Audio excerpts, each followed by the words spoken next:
General Electric is taking 3D printing to a whole new level. GE Aviation is working on its first jet engine composed of parts made from 3D printers. Melissa Lee got exclusive access to GE's facilities in Cincinnati. So how do you turn this into a jet engine part? Walk me through. Well, we start with a very fine metal powder, and we load this material into what we call an additive metal machine. And this is deceptive because this is very, very fine powder, but it's extremely heavy. What this material is capable of doing is resisting high temperatures. It's very high strength, so yeah, this is actual metal material just in powder form versus in a plate or bar form that most people are used to seeing. More than 6,000 of GE's next-generation jet engines have been ordered by customers like Boeing, Airbus, and Lockheed Martin. By 2016, the new engines will contain a 3D printed fuel nozzle that is lighter, more efficient, and could save companies big bucks.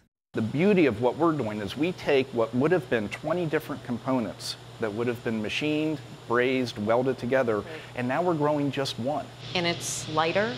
It is lighter. It's about 25% lighter than our previous generation fuel nozzle, and that's absolutely key in the aerospace industry. For every pound that you take out of an engine or out of the airframe, you're talking about hundreds of thousands of dollars in fuel savings over the life of that product. GE may be on the brink of a new industrial revolution as it makes manufacturing faster and more cost-efficient right here in the U.S. And this is where the magic happens. This is where the laser beam comes down and hits the surface of the metal powder and consolidates it into a solid component very precisely. How long does it take for the part to come out? If you have a very bulky, large, tall part, it could take up to, say, 5 or 6 days to build. 6 days? It could.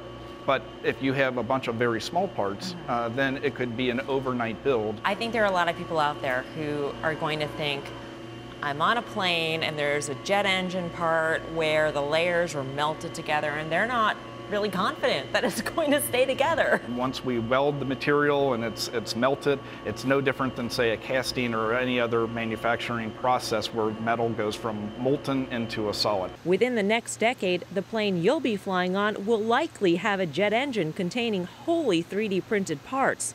GE says the increase in 3D printed parts won't replace jobs, but will actually create more jobs right here in the U.S. For Nightly Business Report, I'm Melissa Lee in Cincinnati.